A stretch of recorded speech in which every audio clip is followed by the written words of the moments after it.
골라토는 재미가 있다. 비욘드 리포트 주간 전망대입니다. 오늘도 우리 금융시장의 핫한 아이템들을 리포트 밖의 이야기까지 탈탈 털어보겠습니다.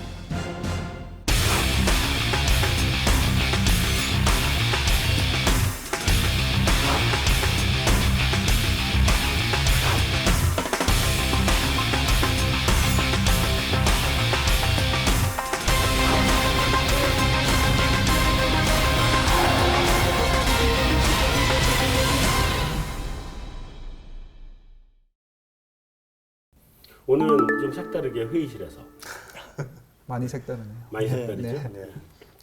자, 오늘도 어김없이 이제 그 금통위가 열렸었고 목요일에서 금요일로 이제 옮겨서 한 거죠. 네. 그죠? 열렸었고 금통위가 열리고 나면 항상 나오시는 분들이 또 이렇게 나와주셨는데 사실 오늘은 할 얘기 그렇게 많지 않을 것 같아. 그럼에도 불구하고 우리가 사실은 또 다음 주 FOMC도 있고 그러기 때문에 한번 종합적으로 점검을 해봐야 될 것 같은데 어쨌든 한국은행이 기준금리를 1.5%로 동결했죠? 네. 이제 1.5%인 상태가 지금 네 달 연속 지속이 되고 있는 상태인데, 그죠? 네 달. 자, 이달 금리 동결은 당초 시장에서의 그 전망에서 크게 벗어나지는 않은 거죠. 물론 최근에는 좀 한 번 더 인하할 수 있다라는 목소리 나왔었는데, 아무튼 그래도 대세는 동결이었으니까 동결로 나왔는데 금통이 어떻게 봤어요? 일단 뭐 얘기해 보죠. 근데 구도가 꼭 2대 1로 싸우는 혼자서 둘을 다 이렇게 막아내야 되는 구도가. 덩치도 이쪽이 여기 뭐 글로벌 스탠다드라며 덩치가. 자, 여기 김상훈 연구원. 네, 제가 먼저 말씀드리겠습니다. 뭐 오늘 이제 말씀하신 것처럼 특색 크게 없었던 금통이었던 것 같고요. 네. 시장의 관심은 이제 소수 의견이 나오느냐 여부였고 그 다음에 그 한은 총재께서 이제 지난달과 이제 혹시 스탠스가 멘트가 조금 바뀔까 여부였는데요. 뭐 결론적으로 총재님은 크게 안 바뀌셨고요. 시장에서 일부 이제 소수 의견 좀 기대도 있었지만은 만장일치 동결이 나오면서 특별히 이제 뭐 특색 없는 금통위가 되었고요. 그 이번에 일단 그렇게 결과가 나온 이유는 가장 큰 거는 어쨌든 그 9월 FOMC를 앞두고 있어서 한국은행에서도 어떻게 좀 움직이기가 아니면은 뭐 스탠스라도 좀 바꾸기가 쉽지 않지 않았을까 싶습니다. 고개 끄덕끄덕한 윤 여사님. 네. 뭐 동일한 생각인데 일단은 8월 수출이 마이너스 14.7%라는 조금 다소 충격적인 숫자가 나왔었기 때문에 특히나 외국계 은행들 중심으로 해서 뭐 이제 한국 경제에 대한 성장률 전망이라든지 이런 부분이 많이 하향 조정이 됐고 그래서 좀 총재가 그런 부분에 대해서 조금 어느 정도 좀 감안을 하고 경기에 대한 톤을 조금 다운할 수 있지 않을까. 그리고 일부 도비시안 금통위원들 같은 경우에 소수 의견, 뭐 8월 금통위 의사록에 지금 우리가 가보지 않은 길을 가고 있기 때문에 동원 가능한 모든 수단들을 좀 검토해야 된다라고 주장한 금통위원이 손을 들 수도 있지 않을까 했는데 오늘 그런 현상은 아까 얘기했지만 뭐 미국 금리 정상화를 앞두고 나서 조금 더 지켜보자는 입장이었던 것 같고요. 그리고 올해 3월과 6월이 조금 빨리 움직였었잖아요, 선제적으로. 좀 빨리 움직였다는 뉘앙스였는데 이번 분기는 숫자들 확실히 좀 더 점검해보고 그러고 나면 정책 효과들이 정말 있는지 없는지 그런 부분이 중요하지 않았나 싶습니다. 자, 우리 이정범 연구원. 앞에서 윤 연구원이 말씀하셨듯이 그 경기 모멘텀 수출 때문에 2.8% 전망치가 안 맞는 거 아니냐. 그래서 금리 인하 기대감이 좀 생겼는데요. 사실 또 다른 시장에서 이제 고민하는 부분은 이 가계대출이 늘어나는 부분에 있어서 은행 쪽에는 가계대출 늘리지 말라고 하고 환율이 급등한 걸 지금 정부가 원하지 않는데 그러면 금리 인하를 해서 어떤 효과를 얻을 수 있을 것이냐 하는 부분에 있어서 좀 불확실성이 컸던 것 같고요. 그럼에도 불구하고 시장은 성장률이 기대에 못 미치면 뭐라도 해야 되는 게 아닌가 하는 그런 스탠스가 나오지 않나 그런 생각이 있었습니다만 하는 쪽 입장은 일단 2.8%가 전망치지 목표치가 아니라고 얘기를 하면서 이제 하는이나 금통위는 별로 금리를 내리고 싶어 하지 않는 느낌이 있다. 그런 느낌을 받았습니다. 한국은행에서 여전히 2.8%를 보고 있는 거예요? 오늘도 그 얘기를 하던가요? 2.8%에서 그 일부 IB에서 2%대 초반으로 내려간다는 전망이 있는데 어떻게 생각하냐고 물으니까 2%대 초반은 전혀 생각하지 않고 있다.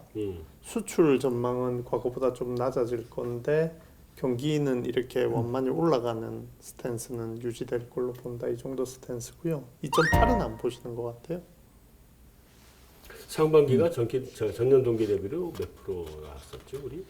상반기가 0.8 정도 되나요? 전년 동기로? 와요. 그러니까 전년 동기로. 2분기에 2점인가? 네. 네. 1분기는 그거보다 조금 0.4가 잘하죠. 예. 근데 그럼 3분기, 4분기를 얼마나 잘하겠다는 얘기인지 모르겠네. 그러니까 분기 성장률이 만약에 또 3Q에 뭐 0.8 정도 전분기 대비 그 정도 나오면은 3Q에 또 2% 성장이 깨질 수 있다라고 보는 그러니까. 시각들도 지금 나오고 있습니다. YOY로. 그러니까 지금 그의 2.8을 여전히 보고 있다는 건 사실은 좀 현실하고는 좀 안 맞는 얘기 아닌가 싶은 생각이 드는데 그쪽 하우스들은 어느 정도씩들 보고 있어요? 우리 연간 저희는 2.5. 2.5. 네. 저희도 2.5 내놨는데 지금 이코노미스트랑 조금 또 중국 경제 리스크 때문에 하향 조정 좀 고민 중입니다. 여기는 저희도 공식적으로 2.5를 보고 있고요. 네. 초정 여부는 조금 더 지표가 나와봐야 할 것 같습니다. 우리도 사실은 지금 2.5 네거티브로 보거든요. 파지티브는 아니고.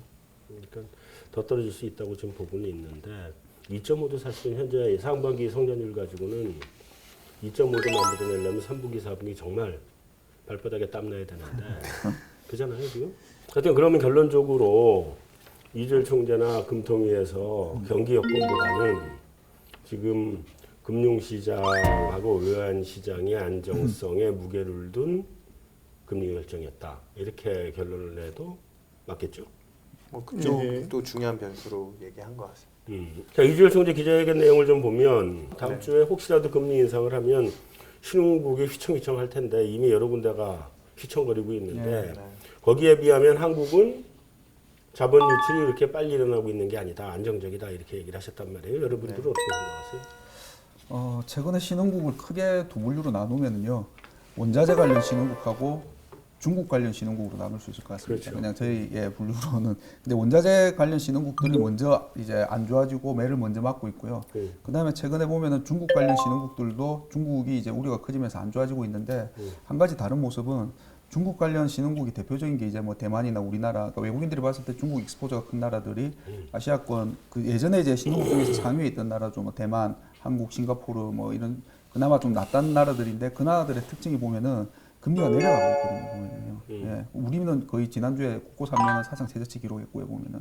그래서 금리만 내려가는 것만 놓고 보면 우리는 오히려 선진국인 것 같아요. 제 지금 느낌은. 그냥. 근데 반대로 원자재 노출된 나라들은 금리가 엄청 올라가고 외국인 자금이 엄청 유출이 되고 있지 않습니까? 보면은. 거기다가 중국하고 원자재하고 다 엮여 있는 브라질, 말레이시아, 거기다가 정치적 리스크 있는 그런 나라들은 거의 뭐 지금 트리플 약세를 겪고 있고요. 그래서 한국이 분명히 이 미국 금리 인상에 따른 그 신흥국 유출에서 자유로울 수는 없지만은 그나마 뭐라고 해야 될까요? 그냥 불행 중 다행이라고 해야 될까요? 뭐 자금이 유출되면서 소버린 리스크로 인식되면서 뭐 CDS나 금리가 오르지 않고 있고요. 그냥 한국은 중국 익스포저가 커서 그냥 경기가 안 좋은 신흥국, 그냥 외국인들 눈에 봐서는 그 정도가 아닌가. 그래서 국내에서도 뭐 한은에서도 그렇게 아주 상대적으로 그나마 좀 선방하고 있다라고 평가를 하는 게 아닌가 싶습니다.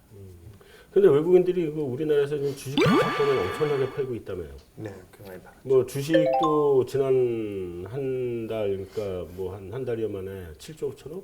네, 뭐 6월부터 해서 한 8조. 8조. 지금 8조까지 6월부터. 또 늘은 모양이네. 네. 주식 채권도 뭐 한 7조 얼마 뭐 팔았다며 최근에. 채권은 한 7.3조 인포맥스 기준 데이터 물량 기준으로는 네. 6월 30일 7.3조 정도 나갔습니다. 근데 그 정도면은 그렇게 많이 파는 게 아닌 모양이지. 그러니까 이게 유통시장에서 이렇게 매도를 친 게 아니라 대부분이 거의 뭐 만기 돌아온 걸 재투자를 안 해서 그런 부분이라서 시장에 미치는 영향은 조금 제한적이었고 당장 이번 주에 국고 만기가 있어서 한 3조 정도 자금이 지금 국고 통화한다 해서 이번 달에 3조 정도 줄거든요. 그러다 보니까 상대적으로 국내 채권 시장에서 그렇게 수급으로 우려를 많이 하지는 않았습니다. 그러니까 전체가 우리 그 채권 외국인 잔고가 뭐 105조, 106조 넘어가다가 지금 이제 그게 좀 줄어들고 있는데요. 앞서 말씀드린 뭐 브라질, 말레이시아, 인도네시아 이런 나라들은 이미 뭐 잔고가 뭐 한 3분의 1씩 막 이렇게 날아가고 그렇죠. 있거든요. 그거에 비하면 이제 상대적으로 양호하다. 네.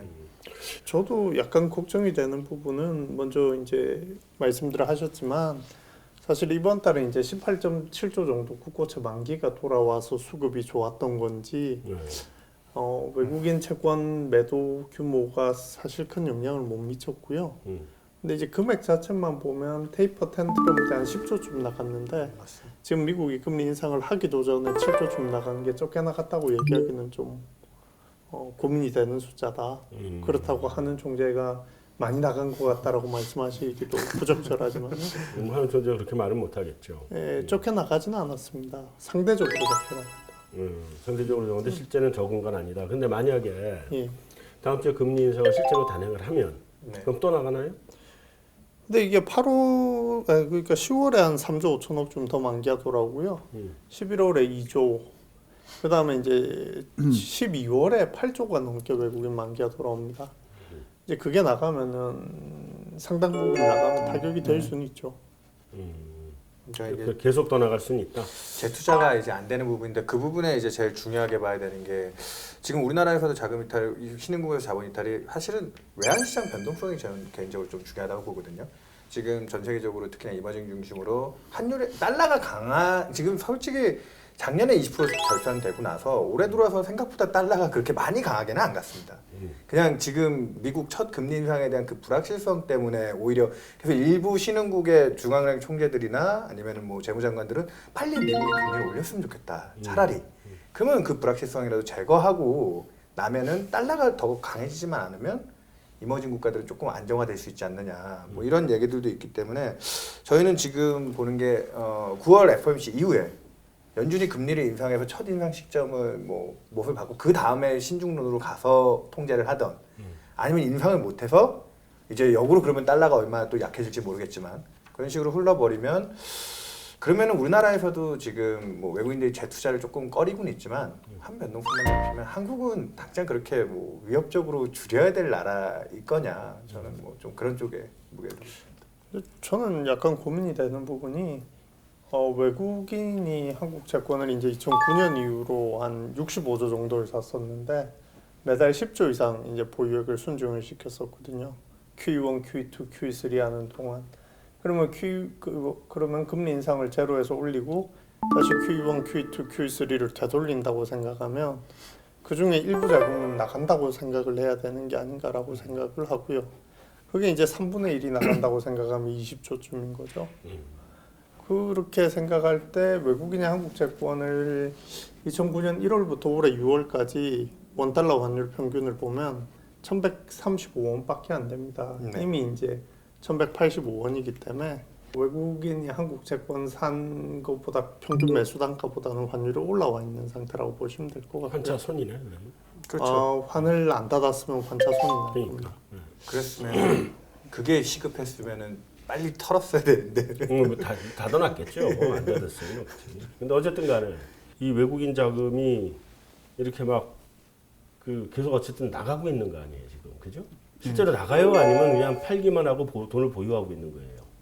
그게 팔고 만약에 나간다고 하면 환의 변동성을 더 키웠을 텐데요. 지금 그것도 안 그래도 주식 쪽은 물론 더 그것 때문에 주식 쪽에 이제 외국인이 판 것 때문에 환 변동성이 커진 걸로 추정이 되는데 채권은 글쎄요 팔고 그걸 갖다가 바로 환전을 해서 다 나갔다 그게 뭐 추정은 안 되지만은 제 그냥 개인적인 생각은 팔고 뭐 아니면은 조금 만기를 짧은 걸로 일부 갈아탄 것도 있는 것으로 보여지고요. 아니면은 뭐 조금 일순간에 빠져나갔으면은 환 변동성이 지금보다 오히려 더 커졌을 예, 그래서 그 정도는 아니지 않을까 싶고요. 그리고 국가별로도 한번 우리나라에 투자한 그 보면은요 최근에 많이 빠져나온 외국인들이 뭐 물론 꼬리표는 안 달려 있지만은 뭐 말레이시아나 인도네시아 같은 좀 동남아 쪽으로 많이 추정이 되거든요. 그러니까 자기네들이 어려운 나라들이죠. 자기 돈이 필요해서 나가는 예, 어려우니까 나가고 유럽 쪽도 보면은 예전에 남유럽 재정 위기 있을 때 보면은 나갔죠. 팔고 나갔다가 자기네들 좀 살만한 다시 들어왔거든요. 보면은요. 그래서 뭐 아까 분명히 저도 나가는 거는 팩트인데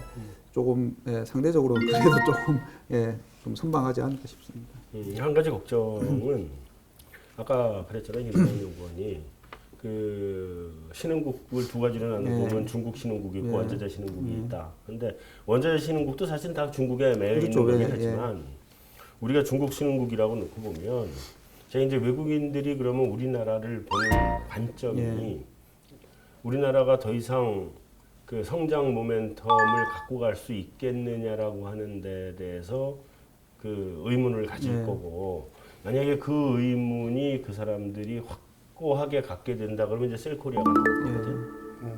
그죠? 그렇죠. 그럼 셀코리아가 될 거라고. 우리가 뭐 중국처럼 망해서 셀코리아가 아니라 성장 모멘텀이었는데 더 이상 갖고 와야 될 이유가 뭐가 있겠어요. 만약에 그렇게 되면은 우리도 이제 힘들어질 텐데 그럴 가능성은 어느 정도나 있다고 봐요.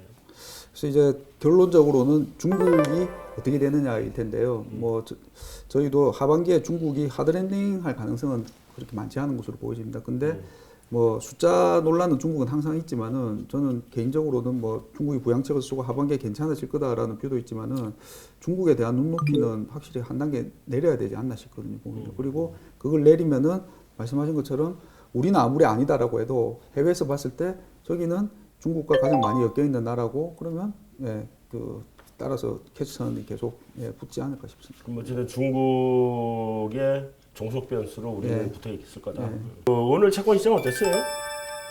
오늘 별 반응이 없었던 거 아닌가? 그러니까 금통위 치고는 변동성이 그렇게 많이 크진 않았습니다. 뭐 국채 선물 기준으로 위아래로 뭐 3년 선물이 한 14틱 정도 됐나요? 오늘 그좀 약간 플러스 한 1, 2틱 갔다가 마이너스 한 12틱 정도 갔던 것 같고요. 네. 그 정도면 금통위 치고는 그렇게 큰 변동성은 아니고 총재께서 이제 경제가 예상 경로대로 가고 있다. 그다음 만장일치 동결 그 단어가 이제 딱 뜨면서 이제 일부 조금 정책 스탠스 변화를 기대했던 쪽에서 이제 매도가 나왔고 외국인들이 오늘 선물 매도가 좀 많았거든요. 외국인들이 그동안 이제 조금 7월부터 해서 현물 쪽에서는 잔고가 주로 왔지만 선물 쪽에서는 생각 외로 또 너무 세게 들어와가지고 국내 투자자들이 그게 걔네들이 또 돌변할까봐 그쪽 자금이 돌변할까봐 무서워했는데 그들이 오늘 좀 매도를 하긴 했습니다. 하지만 전체적으로 총재 매파적인 발언보다는 시장에서 보고 있는 경기에 대한 시각. 단기금리 쪽은 이제 한동안은 정책 기대가 많지 않기 때문에 조금 막히는 분위기이긴 하지만 경기에 대한 판단은 여전히 좋아지는 쪽은 아닌 것 같다. 그러면서 이제 장중에 기록했던 약세폭을 좀 끝날 때까지 하면서 점점 줄여서 뭐 금리 폭으로 하면 한 1bp 정도? 그 정도 상승 수준에서 마무리됐습니다. 이주열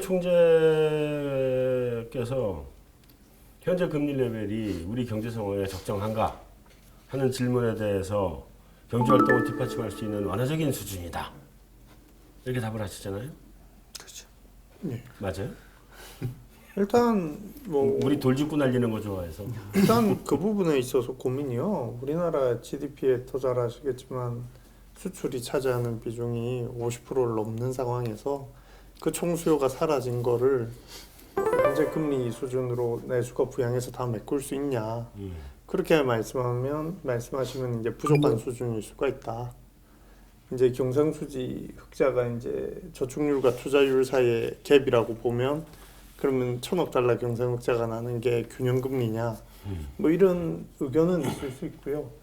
문제는 그 어찌됐거나 이제 경제 주체들의 대출이 상당히 많이 늘어나고 있는 상태고 유동성이 많이 늘어나고 있기 때문에 지금 경기 부진이 뭐 유동성이 없어서냐 또는 금리가 높아서냐 이런 논란의 여지는 좀 있을 것 같습니다. 어찌됐거나 저는 1.5%라는 금리 수준이 한국의 정책금리 하한에서 그렇게 멀지 않다고 생각되기 때문에 여기서 경기 지표가 급락하지 않고 올라오는 폭이 예상한 것보다 못 미친다는 점에서 통화 정책으로 대응해야 되느냐 하는 부분은 좀 부적절하다고 한국은행에서 판단할 수 있다 이렇게 보고 있습니다. 다른 의견 있어요? 한국은행도 충분히 정책적 노력을 해왔고 지금 이제 그 효과를 지켜봐야 된다는 측면에서 뭐 신중론은 있는데 제가 개인적으로 보는 것 중에 지금 또 인플레이션이 궁극적으로 올라가지 않고 조금 낮게 유지되는 이유 중에 하나도 공급된 유동성 대비해서 이제 확장 경로 측면에서 보면 제일 대표적으로 통화 승수라든지 뭐 이제 아니면 또 계속 떨어지고 그렇죠. 뭐 대출 승수라든지 이런 개념으로 보면 이게 뭐 유동성 함정 얘기하시는 분들도 있습니다. 사실 이게 통화 정책으로는 한계에 온 게 아니냐. 나도 그렇게 봐요. 예, 뭐 그런 문제들을 제시하고 있기 때문에 그러니까 통화 정책은 그렇기 때문에 더 자극적으로 미국이 갔던 뭐 우리나라가 그런 그 프린팅 머니를 하기는 좀 쉽지 않은 나라긴 하지만 뭐 조금 더 자극적인 게 필요하다라고 보시는 시각들도 있고요. 뭐 한국은 왜 양적 완화가 안 되냐 뭐 이렇게 항변하시는 분들이 있는데 우리가 기축 통화 국가가 아니고 갖고 있는 그 원화의 신뢰성을 놓고 보면 그쪽은 아닌 것 같은데 총재께서도 분명 우리는 제로 금리는 한국에서는 가정할 수 없다. 뭐 이런 얘기를 예전부터 했긴 했거든요. 그렇지만 뭐 지금 1.5%의 금리 경기 여건이 좀 어려워진다면 아직은 조금 더 동원할 수 있는 여지가 있지 않느냐. 뭐 민간에서는 좀 그런 걸 갖고 요즘에 또 인하 기대를 가져가는 거죠. 그 저기 외국계 증권사 쪽에서는 예. 뭐 충분하지 않다 이런 의견들을 내놓은 데도 있죠. 예. 그 뭐 추가 인하 사실은 전망은 외국계에서 더 먼저 나오고 더 많이 나오고 있는 것 같고요. 지금 늘어나고 있는 것 같고 그쪽들의 이제 전망의 배경이 기본적으로는 이제 한국이 수출이 안 되고 그렇다고 뭐 내수도 개선이 그렇게 강하지 못할 것 같고 그래서 물론 저도 그 앞서 말씀하신 것처럼 경기 완화적인 수준이냐 지금 정책 금리가 완화를 지원하는 수준이라고는 생각을 합니다. 근데 여기서 그러면 정말 정부나 하느니 경기를 더 부양을 하고 싶다. 뭐 아주 부양까지는 아니더라도 더 나빠지는 걸 막고 싶다고 했을 때 과연 쓸 수 있는 정책이 뭘까라고 했을 때 재정을 지금 그렇다고 뭐 많이 쓰려고도 하지도 않고 해보면 그렇다고 뭐 그 재정부나 아니면 정부 정책으로 뭔가 경기 부양이 되는 지금 정책도 나오지 않고 있고 그러면 쓸 수 있는 거는 그냥 통화 정책밖에 없지 않나. 그러니까 득실을 떠나가지고요. 아니면은 정부 재정에서 뭔가 재정이나 아니면은 정부 정책으로 뭔가 이렇게 부양을 해야 되는데 그거는 전혀 지금 올해 계속 뭐 여러 가지가 나왔지만 별로 효과가 없지 않습니다. 그래요. 그럼 이 상황에서 돌발 퀴즈. 추가 금리 인하 있다 없다. 있다 손 들어주세요. 여기 여전히 없다네. 지난번에도 없다더니 자 시기 언제쯤? 원래 한 10월 정도를 생각 많이 했는데 오늘 또 총재 발언을 들어보면 지금 이 정도 스탠스에서 바로 넘어가기는 좀 힘들 수도 있을 것 같고요. 10월에 하향 조정 폭을 저희는 이제 하향 조정이 불가피하다 보니까 그 폭 정도에 따라서 목자는 그 얘기 하더라고요. 2.8에서 한 0.1%, 2%포인트 깎는 건 예상 경로에서 크게 벗어나지 않은 거라고 해서 아마 10월에 그 정도 내리면 인하 없을 수도 있다. 근데 10월에 한 2.5 언더로 내려가는 정도의 전망이 나오면 한 연내 그러니까 남은 한 12월 달은 뭐 계절적으로 좀 선호하지 않는 달이긴 한데 4분기에 한 11월 정도까지 가능하지 않을까 싶습니다. 여기 언제쯤? 솔직히 시기는 잘 모르겠고요. 4분기 아닐 것 같습니다. 쪽쪽에도 가능하네. 네. 무조건 4분기예요 이제. 오래 있다가 이제 FOMC가 다음 주인데 사실은 우리 금통위보다는 미국 FOMC가 더 관심인 것 같아. 네. 우리 시장에서도 마찬가지. 예. 그죠? 그래서 외신에서 지금 다양한 뭐 기사들도 나오고 있고 그런데 이카노미스트지에 나온 내용을 보면 7월 노동시장 지표가 아직은 금리 인상을 확정적으로 뒷받침해 줄 수는 없이 좀 애매모호하다. 이러고 나온 것 같아요. 예. 네, 바로 좀 안 좋았죠. 어떻게 생각들을 하세요? 고용 지표? 그 미국 그 비농업 부분 고용 이제 논판 페이롤이 17.3만 명이 나왔지 않습니까? 근데 이게 아마 2008년 그러니까 금융위기 이후에 거의 제일 낮은 수준이고요 보면요. 그래서 이게 뭐 만약에 예를 들면은 시장 예상치나 지난달처럼 한 21만 명 수준 나왔으면은 시장이 이제 진짜 9월이다라고 딱 갈 텐데 이게 이렇게 나오면서 이건 뭐지 했다가 근데 또 최근 한 2, 3년 동안 보면은 8월이 낮게 나왔다가 그 다음 달 리바이즈가 항상 제일 많이 됐거든요. 이게 또 뭐 휴가나 계절적인 게 그렇죠. 있으니까요. 예. 그래서 얘를 어떻게 해야 되나. 그런데 또 실업률은 5.1이면은 거의 금융위기 이전이 4% 되었으니까 거의 4자까지 다 왔고, 그 다음에 뭐 U6나 고용, 뭐 임금 이런 것도 나쁘지 않고, 그러니까 사실 굉장히 여기 뭐 제목대로 시장의 애매모호함만 더하게 결과가 돼버렸고, 하지만은 뭐 9월에 안 한다고 하기에는 또 좀 부족한 숫자고 그런 것 같습니다. 유현삼 연구원, 네. 저건 굉장히 좋아진 걸로 나왔죠. 그러니까 구직. 네, 졸트 데이터는 또 이번에 잘 나와서 58만 명? 네, 꽤 이제 예상보다 이제 거의 그 구인율 같은 경우에 금융위기 수준을 이미 실업률보다 더 빨리 회복을 했습니다. 구인율 전 구직이 네. 아니라. 그래서 아무래도 그쪽 지표만 놓고 보면 사실 미국은 가동률도 높고요. 뭐 실업률, 구인율 이런 지표들이 다 좋아졌기 때문에 자원 활용도로만 보면 통화정책 당연히 지극히 정상화하는 게 맞다. 그렇기 때문에 연준 인사들도 올해 연내 인상에 대해서 확신을 하는데 최근에 이제 금융시장의 변동성이 커지면서 그거를 이제 뉴욕 연은의 더들리 부의 총재 같은 경우에도 9월 인상에 대해서 좀 자신감 없는 발언을 그 8월 마지막 주에 했거든요. 그러다 보니까 뭐 연준의 2명의 부의장 중에 1명이 그 소리라고 또 그 마지막 주에 스탠리 피셔 부의장은 인플레 타겟을 향해 갈 거고 우리는 그래서 결국 금리 인상 한다. 연준 내에서도 저 핵심 인사들이 그 두 분이 한 2, 3주 전에는 반대로 말씀하셨잖아요. 근데 2, 3주 만에 또 바꾸니까 그래서 미국 내에서도 좀 말씀을 이제 좀 안 하셨으면서 굉장히 혼선이 많습니다. 사람 믿으면 안 돼요. 사람 말은 절대 믿으면 안 돼요. 우리 통계만 믿어야지 사람 말 믿으면 안 돼요. 근데 어쨌든 하나만 더 물어보면 네. 그 미국 지금 그 임금 상승하고 있어요? 그 물가 상승률보다는 임금 상승률이 좀 더 중요한 지표일 텐데. 에버리지 아워 어닝은 그래도 한 2%대는 늘고 있는데 금융위기 전에 이제 좀 양호했던 수준들로 하면은 그래도 4% 가까이 나왔었거든요, 사실. 그러다 보니까 늘고 있는 속도가 너무 좀 아직도 더디다는 거죠, 사실. 아직도 더디다. 네. 그럼 그쪽은 그렇게 또 대단히 금리 인상을 뒷받침할 부분은 아니네. 그렇죠. 아직까지는 바닥 수준. 자, 이정범 연구원. 저 중국 자빠지는 것 때문에 미국이 금리 인상을 못할 거다라는 얘기가 있었단 말이에요. 그 부분은 어떻게 봐야 돼요? 일단 미국이 뭐 수출이 차지하는 비중이 GDP 한 13% 정도 된다고 하니까요. 네. 중국 자체가 망가지는 거는 미국의 금리 인상을 막을 정도는 아닌 것 같고요.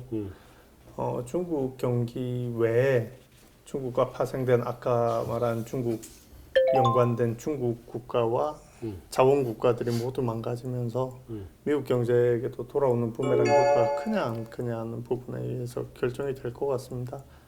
근데 이제 저는 금리 인상은 할 것 같은 게 물가가 올라간다고 본다면 일시적인 효과로 듀얼 맨데이트인 고용과 물가가 이제 목표치에 근접을 하는데 미국 연준이 금리 올리는 그 궤적이 어떻게 되느냐, 속도가 어떻게 되느냐가 이제 글로벌 경제가 미친다고 보지 금리 인상 자체를 그것 때문에 연내 안 할 거라고 보기는 어렵지 않느냐 그렇게 보고 있습니다. 9월에 할 걸로.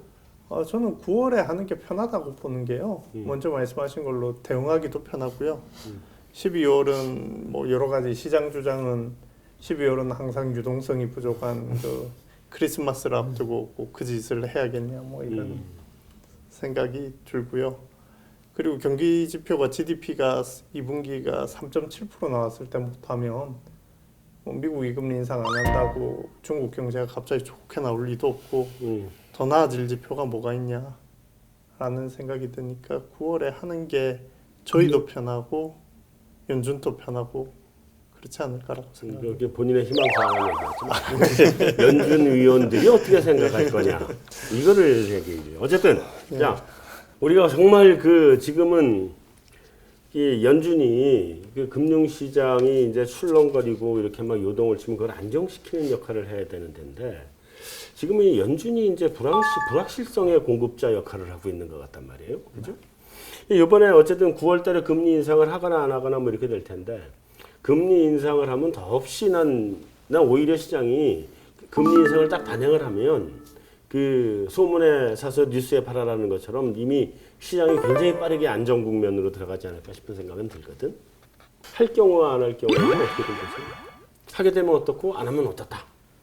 이제 또 하는 걸 어떻게 하느냐가 또 좀 변수일 것 같은데요. 예를 들면 이제 저희 같은 경우는 그 0에서 0.25 밴드로 돼 있으니까 그냥 하단만 없애는 그러면 이거는 한 것도 아니지만 안 한 것도 아니고 이제 그 정도로 하면은 시장이 뭐 그래 한 것도 아니지만 안 한 것도 아니구나 하고 그렇게 오히려 변동성이 그럼 별 볼일 없는 별 볼일 거고. 없이 돼버릴 것 같고요. 뭐 25를 이렇게 그러니까 0에서 0.25 돼 있는 건데 이거를 만약에 50으로 올려버리면 이거면 시장이 그 변동성이 굉장히 커질 것 같거든요. 올린 거라고 보는 거고. 올렸는데 시장 생각보다는 조금 많이 올렸다고 생각이 들어가지고요. 그러면은 그렇게 될 것 같고 안 올리면은 시장에서는 오히려 그 바로 이제 그러면 전 세계 모든 사람들이 12월이구나 하고 다 쏠리겠죠. 그렇지. 한 가지 저희가 참고해 볼 만한 사례가 2013년에 버냉키 쇼크 때 생각해 보시면은 그때 버냉키 의장이 테이퍼링 얘기 5월 말인가요 하고 나서 전 세계 사람들이 9월 FOMC에서 테이퍼링을 발표할 거다라고 다 생각했거든요. 그쪽으로 그렇지. 다 가면서 미국 금리가 100bp 넘게 오르고 주가도 빠지고 했는데 9월 FOMC에서 아무 일도 없었거든요. 보면은 그러고 나니까 사람들이 다 12월이구나 하면서 다 이제 가격이 다 반대로 움직였죠 보면은. 그래서 이번에 물론 변동성은 말씀하신 것처럼 미국 인상 이제 하도 지겨워서 빨리 뭐라도 했으면 해서 변동성은 그때보다도 좀 줄겠지만은 이제 그런 사례도 한번 좀 참고해 볼 만하지 않을까 싶습니다. 저희는 일단 올리면 짧은 충격은 불가피하다. 한데 그러니까 일단 맞는 거라고 생각을 하고요. 뭐 이미 맞을 거라고 각오를 해왔지만 그래도 막상 9월에 맞으면 좀 아파하지 않을까. 근데 옐런 의장 입장에서는 지금 뭐 아까 얘기했던 뉴욕 연은 총재 경우에도 금융시장 변동성에 대해서 굉장히 좀 많이 염려증을 가지고 있고 네. 시장 안정 발언들을 충분히 또 쏟아내면서 어느 정도 달래기 들어가면 그러면 그 뒤에 이제 그 진폭도 줄고 아까 일부 이머징들이 바랬듯이 그래서 달러만 그렇게 무식하게 강해지지만 않는다면 금융시장의 긍정적인 분위기가 될 거고 안 올리면 단기적으로는 또 이제 좋은 분위기지만 결국은 또 맞아야 되거든요 뒤에 또 맞는다라는 그 불안감에 또 시달릴 수 있기 때문에 오히려 저희는 오히려 인상하고 대응이 좀 더 낫지 않을까. 인상 안 한 것보다 훨씬 낫다. 그러니까 인상 안 하면 여전히 불확실성이니까. 네, 그렇습니다. 여기서 이제 우리 또 돌발 퀴즈를 한번. 일단 지금 이게 금리 인상이라는 게 금리 인상이 아니라 금리 정상화잖아요. 네네. 0이라고 하는 금리를 너무 오랫동안 질질 끌고 왔던 거고 그거를 정상화할 기회를 놓쳤던 건데 이제부터 금리 정상화로 나서야 되는데 지금 현재 상태에서 미국 현재 경제 상황에서 이게 적정 금리가 이 정도는 됐어야 된다 하는 레벨 점프를 딱 시켜버린다고 생각을 하면 자 얼마? 저는 1% 중후반 정도지 않을까. 1.5, 1.75? 예. 그 정도는 적정일 네. 것이다. 윤여섬의 연구는 저희는 2% 내외 정도 되지 않을까. 2%. 네. 이 정도면 또 2% 내외 정도 2% 내. 미국 상황만 보면 대체로 뭐 비슷비슷한 정도 수준이네. 나는 3%까지도 보거든요. 지금 3%의 기준금리여도 전혀 이상할 게 없다. 라는 생각이거든. 그러니까 보통 때 같으면 미국이 5에서 2 사이의 밴드를 왔다 갔다 했잖아요. 정상적으로 볼 때. 5나 5.5 이 정도에서부터 2 정도 사이까지 오르락내리락 했는데 그렇다면 이게 바닥일 때가 2 정도라고 생각을 하면 그거보다 조금 더 위여도 지장이 없거든. 지금 미국 경기 살아나는 거 보면. 최근 얘기를 들어보면 미국 부동산 시장이 한동안은 아주 몇 도시들이 선별적으로 그다음에 레지덴셜이냐 커머셜이냐에 따라서 또 다르게 선별적으로 부동산 시장이 좋았는데 요즘은 뭐 커머셜이고 레지덴셜이고 지역이고 뭐고 관계없이 다 좋다는 거거든. 무지하게 좋아지고 있다는 얘기예요 지금. 그러니까 그쪽에서는 이미 한쪽에서는 과열도 나타나는 모습도 있고 그래서 그렇다고 하면 2보다는 더 위에 되는 거 아니냐. 그러면 미국의 금리가 우리가 항상 실질을 보는데 그거를 너미널로 바꿔서 놓고 보면 3도 이상 할 거 없지 않냐는 그런 생각이에요. 근데 이제 내가 이 얘기를 왜 했냐. 그 다음에 이제 질문하려고. 이정훈 연구원한테. 이게 금리 정상화를 지금 해가지고 가야 되는데 금리 정상화를 못한 상황인데 미국 경기가 지금 2분기에 3.7였잖아요. 그죠? 이 3.7이라고 하는 이런 성장률이 연간으로 됐을 때 그 지금 현재 경제 성장률을 놓고 보면 3%대 중반이나 이런 성장률이 언제든지 나올 수 있을 것 같거든 미국이 지금 시장 회복되는 속도나 이런 것들을 보면 그렇게 됐을 때 그럼 미국이 금리가 5% 수준이나 4% 수준까지 올라가야 될 텐데 지금 0에서 정상화 25bp 정상화들이 이렇게 못해가지고 헤매고 있는데 만약에 3%대 중반의 성장률이 나오기 시작하면 무지하게 빠른 속도로 또 끌어올라가게 될 거 아니에요. 시장이 제일 무서워하는 건 지금 그거 아니냐는 생각인데 시장 일각에서는 그 두려움이 남는 거 아니에요? 뭐 시장은 항상 두려움이 있으니까요. 경우의 수가 있고요. 뭐 예를 들어서 말씀하신 것처럼 0.25 이번에 0.5로 9월에 올리고 앞으로 많이 안 올리겠다고 얘기를 했는데 10월에 3분기 GDP가 뭐 잘 나온다든지 그러니까 미국 지표는 계속 좋으면 12월에 못할 게 뭐냐 또 이런 심리가 생기면서 이머징 쪽은 굉장히 어려워질 가능성이 있긴 합니다. 그죠? 근데 이제 그게 이제 그러면 이제 1980년대 중반이나 90년대 후반의 미국 금리 인상기처럼 남미 외환 위기가 나거나 아시안 외환 위기가 나는 것처럼 이제 어딘가 터질 리스크가 있고 이제 그런 부분이 위험 자산 가격을 중심으로 항상 움찔움찔하는 이유라고 보시면 될 것 같고요. 시장이 말씀하신 것처럼 0.25 올리고 많이 못 올린다고 100% 믿는다면 지금 과민 반응인 거고요. 말씀하신 것처럼 미국이 만약에 많이 올린다고 생각하면 뭐 시장 반응이 정당한 걸 수도 있습니다. 저는 그 걱정되는 게 뭐냐면 여기 1990년대 미국 경제가 IT 투자를 중심으로 한 신경제 뉴 이코노미라고 했었잖아요. 네. 그린스판이 도대체 그 컨벤셔널한 경제학으로는 설명이 안 된다. 이렇게 오랫동안 미국이 이렇게 높은 경제 성장률을 어떻게 유지하냐. 그거는 IT를 통한 그 뉴 이코노미다 이렇게 얘기를 했었단 말이에요. 근데 지금 미국은 그 셰일 혁명을 매개로 하는 뉴 이코노미로 들어가는 거 아니냐. 그래서 또다시 어쩌면 미국 경제가 골디락스가 또 오는 거 아니냐는 생각이 들거든. 그러면 고금리로 갈 수밖에 없거든. 근데 저는 개인적으로 제일 드는 게 미국이 그 정도로 그로스를 회복하고 그러면 이제 미국의 역할이 이제 2000년대 달러 리사이클링이라는 좀 세계 경제 불균형을 유발하긴 했지만 결국 불균형을 유발하긴 했지만 많은 이머징들이 거기에서 이제 성장의 발판으로 또 미국 그 소비에 붙었었잖아요. 네. 그래서 이번에 미국이 그 정도로 체력을 회복하고 금리 정상화를 할 수 있을 정도로 갔을 때 역시나 또 미국 혼자만 살 수는 없는 경제 아니겠습니까? 지금 전 세계. 근데 미국은 혼자만 살더라고. 지금 저는 개인적으로 드는 생각이 미국이 그 정도로 고금리 시대를 고갈 수 있을 정도로 간다면 미국 내 소비력도 엄청나게 많이 이제 회복이 되는 상태가 좀 전제되지 않을까. 그러면 이제 우리 흔히 얘기하는 과거에 우리나라 같이 뭐 미국 수출 의존도 같은 경우 좀 많이 높이면 세계 경제에 또 다시 한번 좀 중심 역할을 미국이 확실히 또 끌어줄 수 있는 힘이 나오는 쪽으로 그게 가능할 때 좀 고금리 정책 너무 그러니까 미국만 아니 그게 아니라 나는 미국 경기가 생각 외로 빨리 픽업을 해서 고도 성장으로 들어가는 거. 그 시나리오가 난 사실 제일 걱정되는 시나리오예요. 그럼 다음으로 넘어가서 네, 왜요? 아니, 아니요. 저희는 이제 채권 시장 참여자들 접하니까 저희는 이제 비관론이 항상 팽배해 있는 시장인데 그런 분들이 주장하는 거는 이제 IT 버블 같은 IT 시절과 같은 프로덕티비티 자체가 굉장히 올라가는 그런 모멘텀 없지 않겠나 하는 그러니까 미국이 이제 수입 대체 효과 정도로 셰일 가스를 보는 거고요. 그러니까 아주 강력한 그런 성장 동력은 좀 없지 않나 하는 생각들을 많이 하는 것 이게 같습니다. 비관론자들인 것 같고 이 연합인포맥스의 배모 부장이라고 미국 셰일 혁명을 직접 가서 취재를 해가지고 와서 방송을 내보낸 배모 부장에 의하면 셰일은 혁명이다라고 얘기를 하는데 실제로 미국에서 셰일을 가서 보고 온 사람들은 그게 미국 산업에 엄청나게 옛날에 IT 신경제처럼 그 정도의 버금가는 그런 혁명적인 그 에너지를 모멘텀과 에너지를 공급을 한다 이렇게 보는 거거든. 그러니까 그거는 어떻게 될지 모르겠어요. 나도 솔직히. 나는 근데 셰일 혁명이 그다음에 미국이 지금 리쇼어링이 이게 미국 경제에는 엄청나게 큰 그 새로운 모멘텀으로 작용하고 있다고 나는 생각을 하고 있고 그리고 이거는 그 꽤 장기간 지속될 수 있는 그 골디락스를 만들어낼 수 있다고 생각을 하는 게 셰일 가스를 퍼내면서 물가를 무지하게 안정시켜줬거든. 그러니까 지금부터 물가가 좀 올라가더라도 낮은 물가 레벨이 지속이 될 거라고요. 당분간.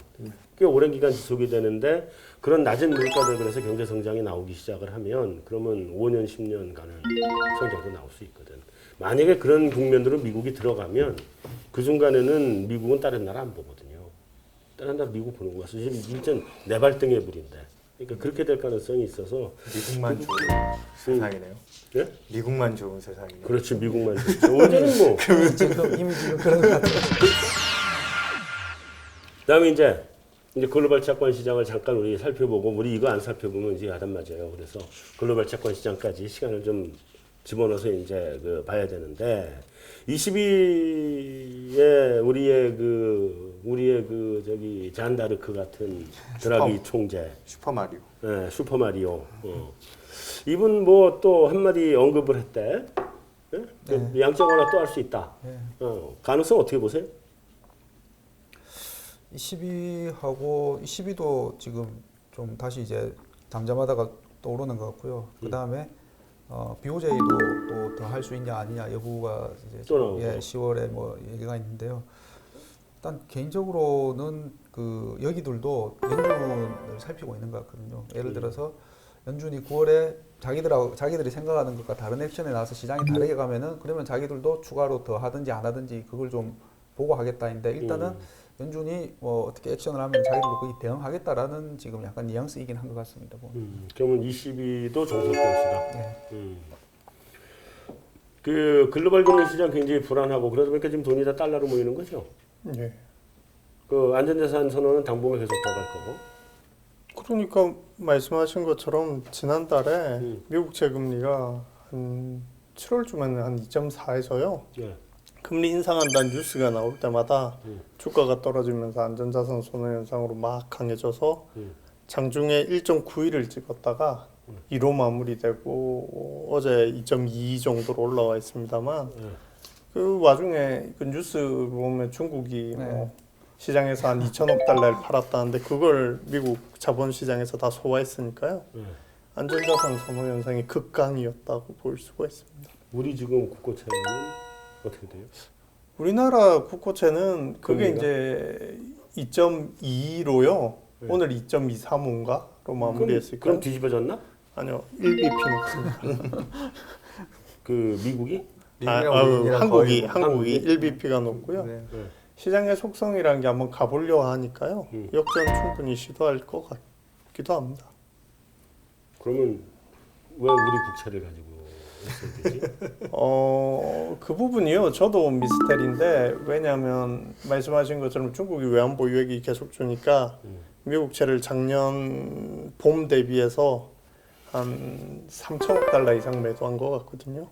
일본 국채도 판다 하더라고요. 근데 한국 채는 중국이 16.7조 원을 7월 말 기준으로 가지고 있는데 안 팝니다. 시진핑하고 우리나라 청와대가 친해서 그렇다고 주장하는 사람도 있고요. 뭐 100억 달러 팔아서 옷값으나 이래서 안 판다는 말도 있고요. 해봐야 돈 몇 푼 안 되는 거라. 몇 푼 안 돼서 뭐 안 판다는 말도 있는데 팔 가능성은 열려 있죠. 그래요? 미국도 여전히 워낙 기조긴 한데 미국은 이제 긴축 기조로 들어가겠다고 얘기를 하는 거고. 근데 그걸 빼놓고 나머지 다 워낙 기조고 지금 글로벌 채권 시장이 요동을 치고 움직이잖아요. 하반기에 주로 우리 글로벌 채권 시장에서 또 우리 국내 채권 시장에서 특별히 이게 운영하는 사람들이 주의를 해야 될 점이 있다 그러면 한마디씩 해주세요. 뭐 다 아시겠지만은 채권이라는 자산이 이게 그 매도로 대응하기가 상당히 쉽지 않은 자산인 것 같습니다. 이게 시간과 이자 쿠폰이 나오는 자산이다 보니까 그래서 금리가 급등을 할 때는 이제 매도 대응을 해서 리스크도 줄이고 또 거기서 추가 수익이 나면 좋은데 근데 지금까지 한 금융위기 이후도 그렇고 금리가 급등했던 시기를 한번 생각을 해보면은 뭔가 생각지 못했던 이벤트가 발생했을 때 뭐 물론 주식시장도 그렇겠지만 급등을 했는데 지금 남아있는 하반기 이벤트는 사실 너무 모두 다 알고 있는 것 같거든요. 예를 들면 이 앞에 나왔던 9월 2기설인데 제가 9월 2기설 해마다 들었는데 9월에 이긴한 적 별로 없지 않습니까? 그것처럼 뭐 지금 남아있는 게 연준이 이제 뭐 올리느냐 안 올리느냐 한국이 뭐 이 나라 하냐 안 하냐 그리고 뭐 4분기에 뭐 유럽 쪽에 선거 있겠고 그거 말고는 특별히 예상하지 못했던 이벤트가 생겨서 금리가 급등할 이제 확률 게임인 거죠. 그렇게 났다면은 물론 금리가 더 안 내려가고 올라갈 수도 있지만은 여기서 아까 말씀하신 것처럼 이제 돈의 흐름이라는 게 그러면은 안전자산에서 돈이 빠져나와서 위험자산 주식이나 부동산으로 가야 되는데 그게 또 그쪽이 별로 썩 안 좋다면은 빠져나와서 갈 데가 없는 거죠. 그러면은 그냥 여기서 계속 머물러 있어 그런 부분들도 좀 고려를 해야 되지 않을까 싶습니다. 거기는 네, 비슷한 뭐 생각일 수도 있는데 요즘에 좀 유행하는 투자 기법 중에 리스크테리티 투자가 좀 많이 얘기가 됐었거든요. 그러니까 주식, 채권, 뭐 원자재라는 이런 자산들의 변동성을 일정하게 유지해서 자산 배분을 하는 전략인데 이번 같이 2013년에 미국 테이퍼링 이슈 나왔을 때 이 인덱스 기준으로 하면 원래는 제대로 그러니까 서로 테이크오프가 돼서 서로 이제 좀 상쇄가 돼야 되는데 주식이 오르면 채권이 떨어지고 뭐 채권이 그렇게 돼야 되는데 둘 다 박살이 나고 뭐 전 세계 자산 가격이 다 박살이 났습니다. 그래서 올해 만약에 그런 리스크 쪽으로 흐를 거냐 지금 미국의 금리 인상이 그런 재료까지 갔냐 근데 2013년은 버냉키가 전혀 시장이 아까 얘기했듯이 예상치 못한 불확실성으로 그 자산들을 다 깨먹었던 건데 올해는 상대적으로 미국 금리 인상으로는 지금 좀 금리는 상당히 지금 안정적인 흐름을 보이고 있거든요. 그런 측면에서 놓고 본다면 채권이 지금 뭐 특히나 우리나라는 당장 경제 좋아진다라고 할 만한 재료를 이렇게 경제가 좋습니다라고 할 만한 재료를 딱 제시하기가 힘든 상황이기 때문에 뭐 외국인이 판다라는 좀 위험 요인이 있긴 하지만 수급적인 부담 요인이 있긴 하지만 국내 투자자들이 지금 국내 채권을 비워놓고 대기 기다리고 있을 수만은 없지 않겠느냐 저희는 그렇게 보고 있습니다. 그럼 이정범 연구원 전 채권 비중을 축소 할 필요 없다. 저는 그게 이제 자산 배분으로 한다면 채권 쪽에 자산 배분을 많이 할 수는 있는데요. 채권 수익률 전망 자체는 안 좋게 보고요. 그렇게 보는 이유가 유동성을 줄인다는 게 이제 주식이 더 많이 손실이 나니까 채권이 상대적으로 나아질 수는 있는데 유동성 축소가 어떻게 채권 시장에 이제 통화긴축이 롱재료로 작용할 수 있느냐 장기간 네. 그 부분에 있어서는 좀 회의적이고요. 특히 미국 채금리가 5년물이 1.5인데 뭐 점도표 찍어놓은 것처럼 내년 말에 1.6%로 올리면 미국 채금리 5년물이 내년에 2% 넘어가 있을 확률이 높고요. 근데 우리나라 채권 금리가 1.85에서 밑으로 쭉 내려간다고 보긴 좀 어렵지 않나 생각합니다. 그래서 근데 왜 시장에 이런 현상이 일어날까 생각해 보면 당연히 시장에서는 경기가 나빠서 그렇게 못할 거라는 뷰가 일반적이고요. 두 번째는 이제 자금 운용자 입장에서 설령 그렇게 된다 한들 뭐 어쩌겠냐, 돈은 많고 주식보다는 적게 터지겠지라는 식의 이제 반응이 나타나 있어서 둘 중에 하나일 겁니다. 그러다 보니까 전망 자체는 좀 좋지 않다. 그런데 만약 그렇게 가면 다른 자산보다는 좀 덜 터질 거니까 시장이 들어오는 대응은 뭐 나중에 결과가 안 좋더라도 그렇게 본인에게는 자금 운용자에게는 옵티마이제이션이죠. 그게 금리가 계속 낮게 유지될 거라는 걸 어떤 예측이 된다든지 보장돼 있는 행위는 아니라고 봅니다. 그래요. 오늘 그 주간 전망대 채권 애널의 수단은 여기서 마치도록 하고 여러분들 전부 다 조퇴입니다. 오늘 그 외신 인사이드는 한 주 건너뛰게 됐습니다. 자, 다음 주 예고를 좀 미리 해드리면 그 다음 주 금요일 아침에 우리 시간으로 금요일 아침에 FOMC 결과가 나오게 되는데 그 FOMC 결과를 보고 우리 그 매크로 보시는 분 또 주식, 외환, 채권 보시는 전문가들을 모아서 그 미국의 FOMC 결과가 갖고 올 국내외 경제 또 금융시장의 파장이 어떤 것들이 있을 것인지 또 대응 전략은 어떻게 수립을 해야 되는지에 대해서 전문가들을 모아 이야기하는 자리를 만들도록 하겠습니다. 다음 주 기대해. 수고하셨습니다.